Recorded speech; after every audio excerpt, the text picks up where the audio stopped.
Hello dear students, आज हम पढ़ेंगे आपकी class 11 science biology animal kingdom chapter number 4 प्राणी जगत। एनिमल किंगडम से क्या मतलब है कि जितने भी एनिमल जो हैं या लिविंग सिस्टम के अंदर जितने भी प्राणी हैं तो उनके बारे में जो हम स्टडी करेंगे या फिर उनका वर्गीकरण या क्लासिफिकेशन जो होता है वो हम देखेंगे इसके अंदर। तो सबसे पहले बात क्या आती है, बेसिस ऑफ क्लासिफिकेशन की किस बेस पर जो है इन एनिमल्स का जो क्लासिफिकेशन है वो किया गया है। तो हम इसमें ये कुछ पॉइंट्स हैं वो हम देखेंगे। सेल्स की arrangement of sales,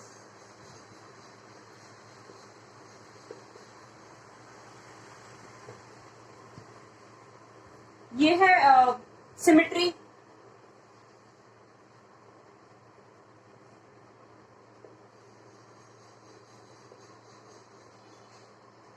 cell symmetry, coelom, digestive system और circulatory system and reproductive system.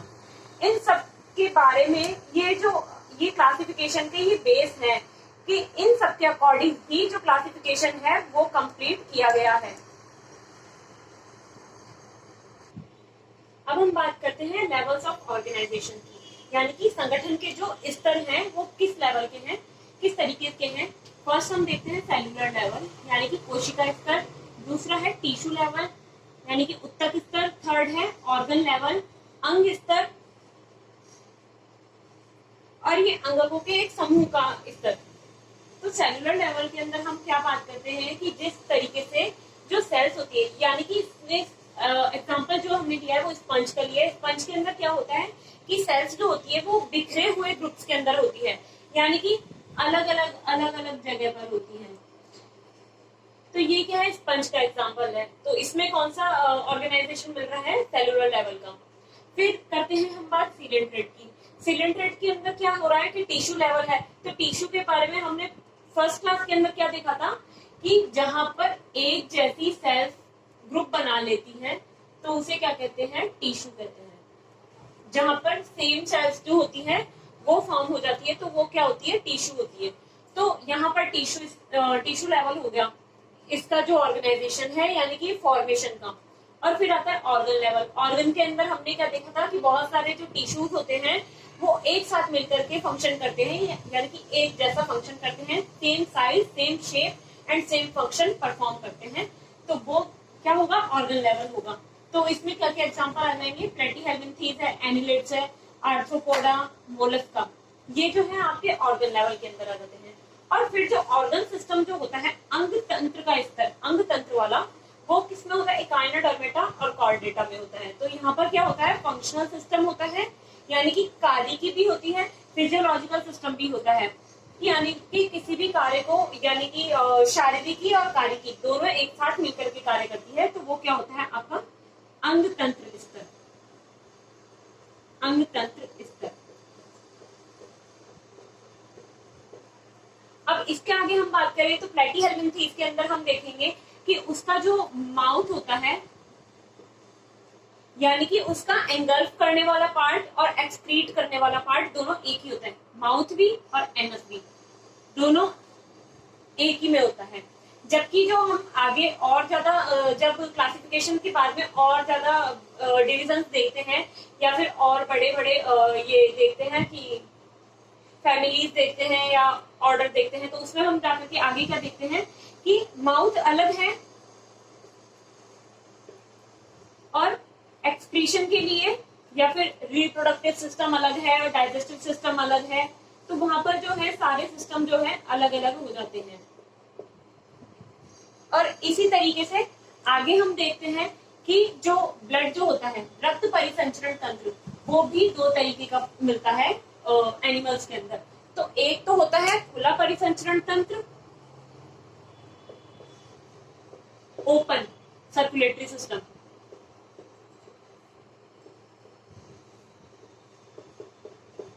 एक होता है बंद।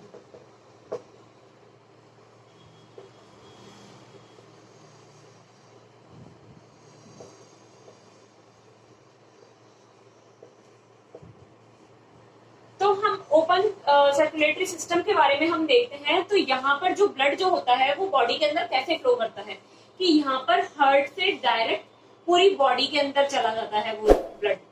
ये मान लीजिए आपका हार्ट है,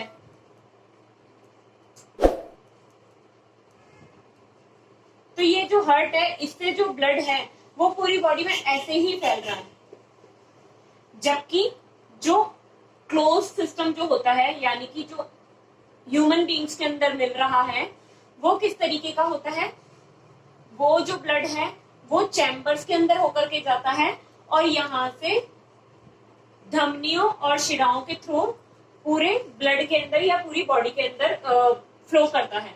तो आर्टरी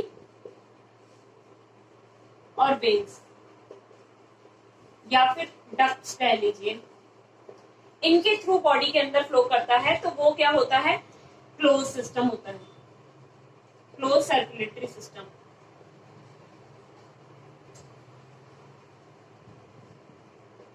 यहां तक आप लोगों को समझ में आ ही गया होगा। अब हम आगे चलते हैं, बात करते हैं सिमेट्री की, यानी कि सममिति। किस तरीके से हम किसी भी जैसे कि आप एग्जांपल लीजिए, हम स्केल से 2 पार्ट में डिवाइड कर देते हैं किसी भी चीज को, तो हम यहाँ पर एनिमल्स के लिए भी वही बात करेंगे कि एनिमल्स में सममिति कितने तरीके की मिलती है, 3 तरीके की मिलती है। 3 तरीके की कैसे मिलती है, एक तो एसिमेट्री, यानी कि कोई भी सिमेट्री नहीं होगी, असममिति। सेकंड होगी आपकी रेडियल सिमेट्री, यानी कि अरीय सममिति, और थर्ड होगी आपकी बायलेटरल सिमेट्री, यानी कि द्विपार्श्व सममिति। अब हम इसके बारे में आगे देखते हैं कि एसिमेट्रिकल किन में मिलती है, कि जो स्पंज होते हैं, स्पंज आपने पढ़े ही होंगे, स्पंज जो है कोरिफेरा में आते हैं, वो असममिति मिलती है उनमें, यानी कि उनको किसी भी अक्ष से काट लीजिए वो 2 बराबर भागों में नहीं बटेंगे। किसी भी अक्ष से आप काट लीजिए वो 2 बराबर भागों में नहीं बटेंगे, तो उनमें क्या हो गई, असममिति मिलती है, यानी कि कोई भी सिमेट्री नहीं मिलती है। अब बात करते हैं हम अरीय सममिति, यानी कि रेडियल सिमेट्री की, कि उसे 2 अक्षों से काटते हैं। जब भी किसी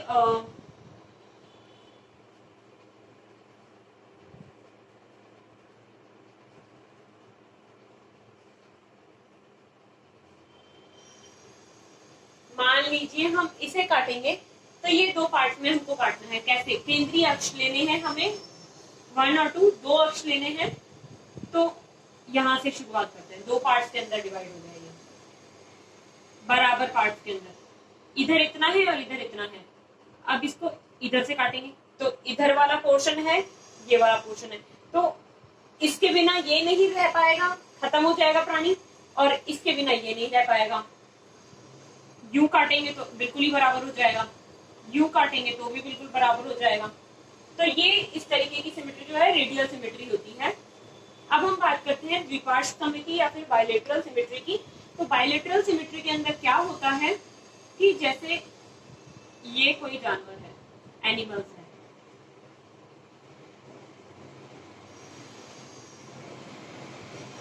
ये जो है, तो इस हमने रेडियल सिमेट्री में क्या किया था कि हमने 2 अक्ष की बात की थी, यानी कि 2 प्लेन एक्सिस की बात की थी। अब इसमें क्या करेंगे, हम एक ही एक्सिस की बात करेंगे, यानी कि ये ओनली 1। यहां से हम अगर इसको डिवाइड करेंगे तो ये 2 राइट और लेफ्ट में डिवाइड हो जाएगा।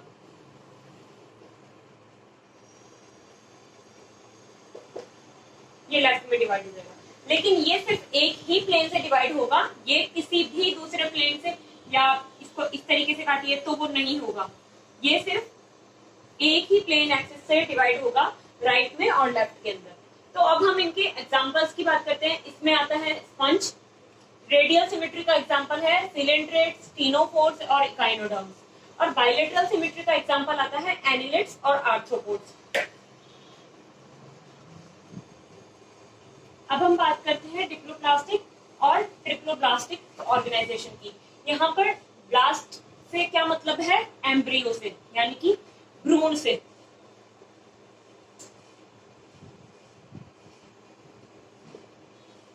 जो ब्लास्टोपोर जो स्ट्रक्चर होती है, ब्लास्टोपोर यानी कि डेवलपमेंट की जो स्टेज होती है वो एक एम्ब्रियो में देखने को मिलती है। डिप्लो यानी कि 2, ट्रिप्लो यानी कि 3। तो ये हो गई है डिप्लोब्लास्टिक जो हो गई है द्विकोरिक संगठन, और ट्रिप्लोब्लास्टिक हो गई है त्रिकोरिक संगठन। अब हम डिप्लोब्लास्टिक की बात करते हैं। डिप्लोब्लास्टिक में हम क्या देखेंगे कि इसके जो एम्ब्रियो जो होता है उसके अंदर क्या होता है, 2 लेयर्स मिलती हैं। एम्ब्रियो के अंदर 2 लेयर मिलेगी, एक तो होगी बाह्य त्वचा और एक होगी अंतः त्वचा, यानी कि एक होगी एक्टोडर्म यानी कि बाह्य त्वचा,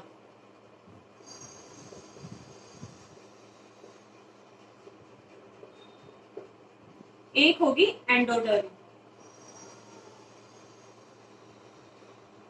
अंतः त्वचा। यानी कि इसके भ्रूण के अंदर या एम्ब्रियो के अंदर 2 तरीके की त्वचा या लेयर जो है वो मिलेगी, एक एक्टोडर्म एक एंडोडर्म। जबकि ट्रिप्लोप्लास्टिक जो होता है उसमें एक और एक्स्ट्रा मिलती है लेयर, वो क्या होती है, मीजोडर्म। मीजोडर्म इसे क्या कहते हैं, मध्य त्वचा।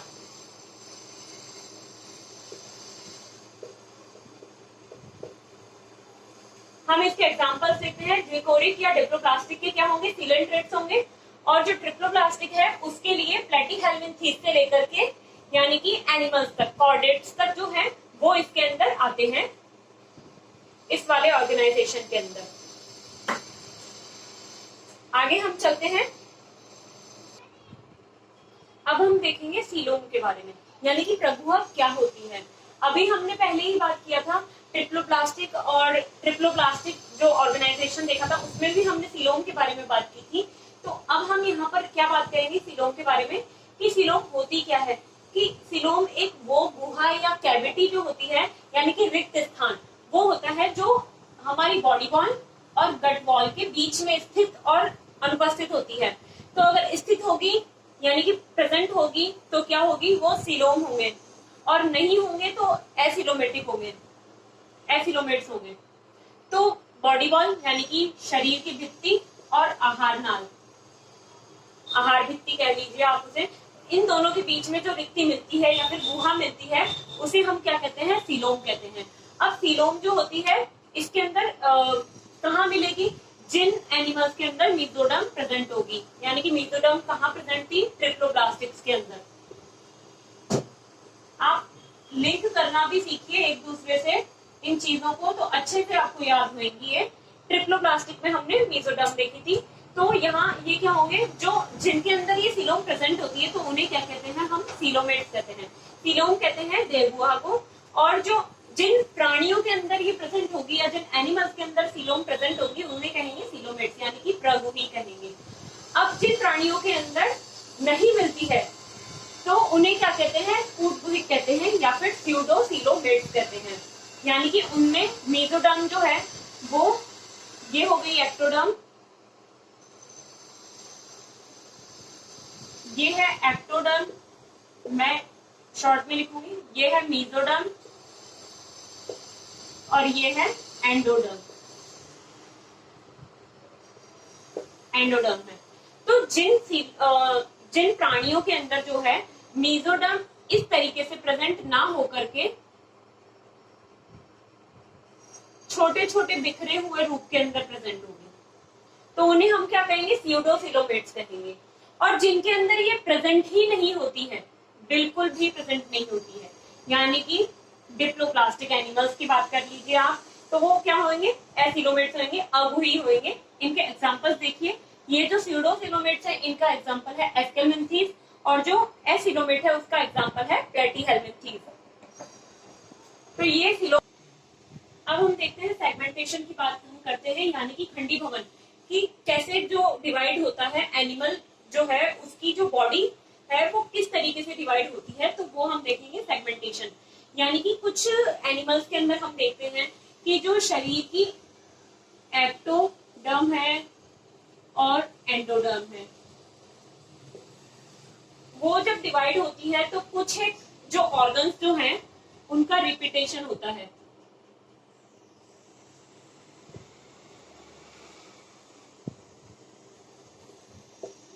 रिपीटेशन होता है कुछ एक ऑर्गन्स का, यानी कि जो रिपीटेशन होगा वो कैसे होगा, सीरीज के अंदर होगा, यानी कि श्रेणी के अंदर होगा।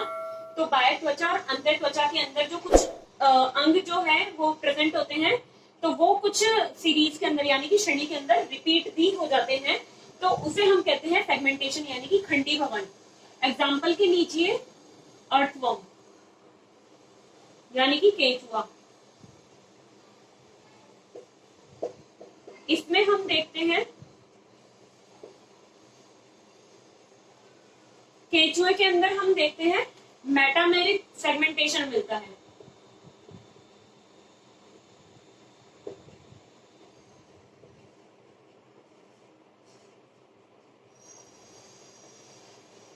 मेटामेरिक सेगमेंटेशन मिलता है यानी कि विखंडी खंडी भवन मिलता है। इसे हिंदी में बोलते हैं विखंडी खंडी भवन। और इस सिचुएशन को क्या कहेंगे, मेटामेरिज्म।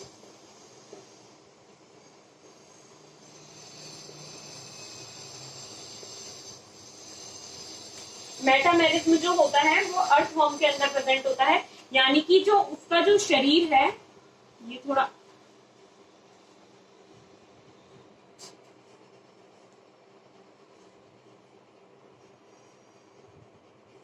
इस तरीके से श्रेणी के अंदर बता हुआ होता है। यहाँ पर टेस्टिस मान लीजिए, इस तरीके से ग्रुप्स के अंदर टेस्टिस प्रेजेंट होते हैं। फिर यहाँ पर ओवरी मान लीजिए,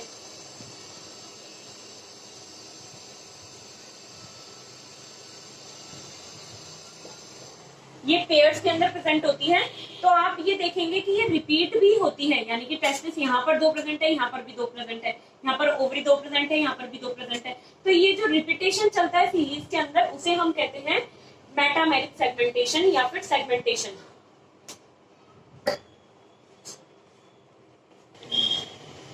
अब आते हैं हम हमारे बेसिस ऑफ क्लासिफिकेशन के लास्ट टॉपिक नोटोकॉर्ड पर आते हैं, यानी कि पृष्ठरज्जु। तो पृष्ठरज्जु जो है ये कहां से उत्पन्न होती है, ये एम्ब्रियो के अंदर जो मेसोडर्म यानी कि मध्य त्वचा जो होती है उससे उत्पन्न होती है। इसका विकास जो होता है मध्य त्वचा से होता है। तो अब मध्य त्वचा से होगा तो किसके अंदर होगा, मेसोडर्म किन में मिल रही थी, ट्रिप्लोब्लास्टिक में मिल रही थी।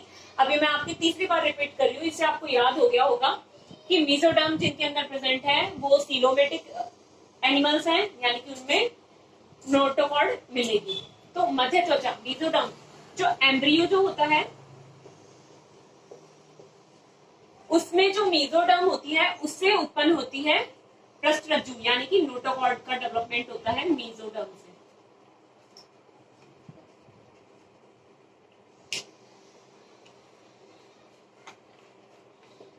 और ये कहाँ होगा, एनिमल्स के अंदर किस मतलब सतह पर होगा, ये होगा डोर्सल सतह पर।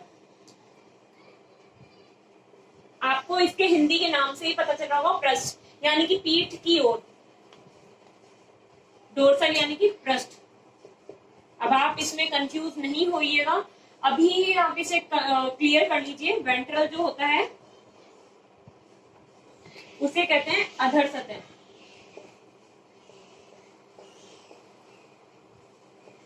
आप मेरे इस हाथ से देखिए, ये जो है ये वेंट्रल सरफेस है, यानी कि ये अधर सतह है, जबकि ये जो है ये है मेरे हाथ की डोर्सल सरफेस, यानी कि पृष्ठ सतह। तो जो डोर्सल सरफेस जो है उसका विकास किससे होता है, एम्ब्रियो के अंदर, उस पर ही नोटोकॉर्ड का विकास होता है मेसोडर्म से। तो जिनके अंदर ये नोटोकॉर्ड प्रेजेंट होती है उन्हें कहते हैं कॉर्डेटा। उन एनिमल्स को कॉर्डेट्स कहेंगे। और जिनके अंदर ये प्रेजेंट नहीं होती है उन्हें कहेंगे नॉन कॉर्डेट्स।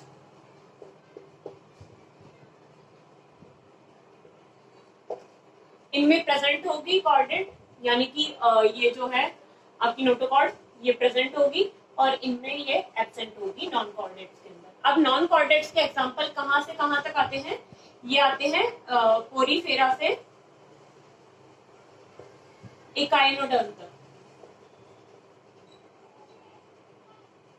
उसके बाद में आ जाती है हमारे कॉर्डेट्स आ जाते हैं, जिनके अंदर ही नोटोकॉर्ड जो है प्रेजेंट होती है। अब इसके बाद में हम आपका क्लासिफिकेशन देखेंगे, पोरीफेरा से लेकर के एनिमल के लास्ट तक का देखेंगे हम, ह्यूमन बींग्स तक का। तो आपका ये चैप्टर अभी यहाँ पर आधा हुआ है, आधा हम फिर से करेंगे नेक्स्ट वीडियो के अंदर। आप अपडेटेड रहिएगा और इस वीडियो को जाकर के लाइक कीजिए, सब्सक्राइब कीजिए इस चैनल को and press the bell icon and share कीजिए अपने फ्रेंड्स एंड फैमिली के साथ में। Thank you.